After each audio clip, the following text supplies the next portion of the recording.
Good morning. My name is Fary Khan, and I'm the Vice President of the ISPRM. And good morning. I'm Schiappacasse from Argentina. I'm the Treasurer of ISPRM. So welcome to Sydney, everyone. We just had a really interesting session with Carolina, myself, Volodymyr Golyk, and Stephen Faux. And this session was about complexities in disaster zones and lessons learned.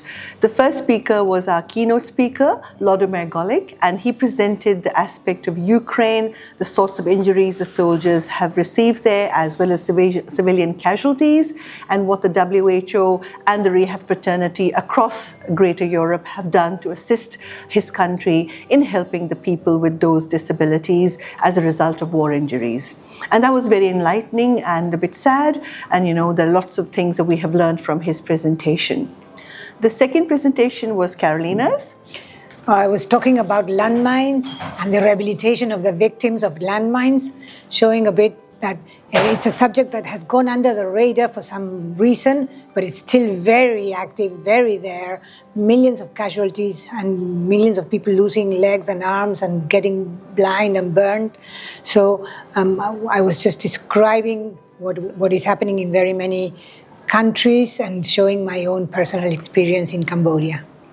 And what was really interesting was that, as Carolina highlighted, that many of us are not aware of the landmine mechanical injuries sustained and the complexities for surgeons, as she outlined, and therefore more challenging from the rehabilitation perspective, with not just immediate post-operative complications, but much of the PTSD type psychological trauma, not just for the person, but also the family. The whole community, actually. There's a problem that affects the whole community. They are very poor places, and the economy gets really ruined and tough when all this occurs.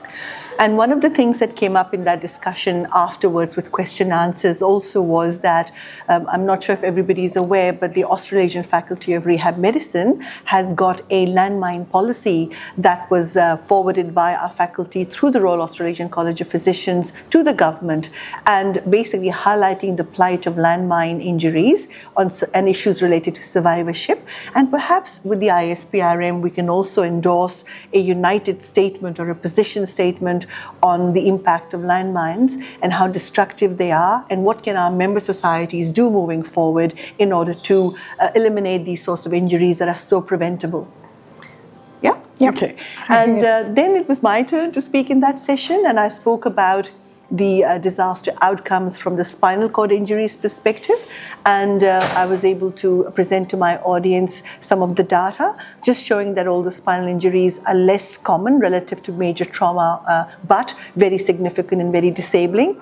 And again, fortunately, with the WHO guidelines for emergency medical team deployment and the strategies they have put in to upskill the workforces, rehab medicine physicians in particular, as they're deployed to those regions, there's quite an outline, and many of the audience were not aware of those. So I hope that they are able to look up the WHO website and educate themselves and upskill themselves.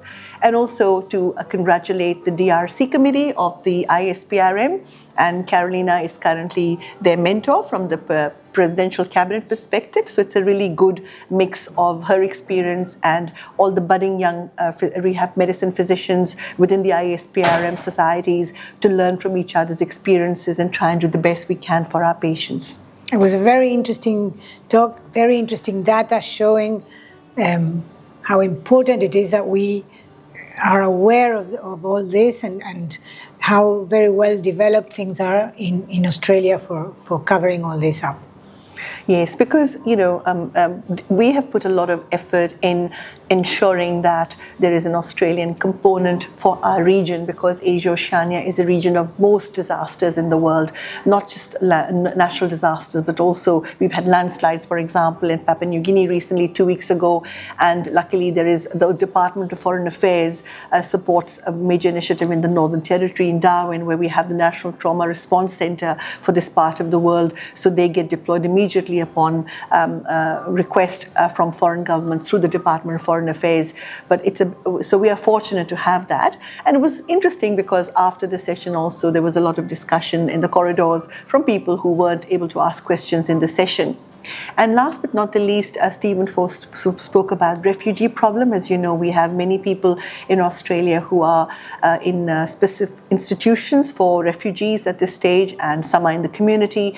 And he talked about the plight of massive pain or chronic pain or exacerbated pain syndromes and PTSD for people who are in confined areas endorsed by, which are set up by the government, and there's not a lot that we can do about that, but he highlighted that there are many things we can do to approach and access and provide sort of treatment to support those people who are in those situations. Again, very thought-provoking, I thought, and also make you a bit sad, because there are things that we can eliminate or to support our fellow human beings with so many catastrophes, disasters, and conflicts in the world. How can we as medical physicians come together, pool our resources, pool our knowledge banks? We have such incredible staff, trained and other, medical physicians from all over the globe, and how we can come together under the banner of the ISPRM to promote our agenda, which is provide best possible care to our patients for best possible outcomes. And give them the best functionality possible and the best quality of life. Thank you so much. Thank you so much.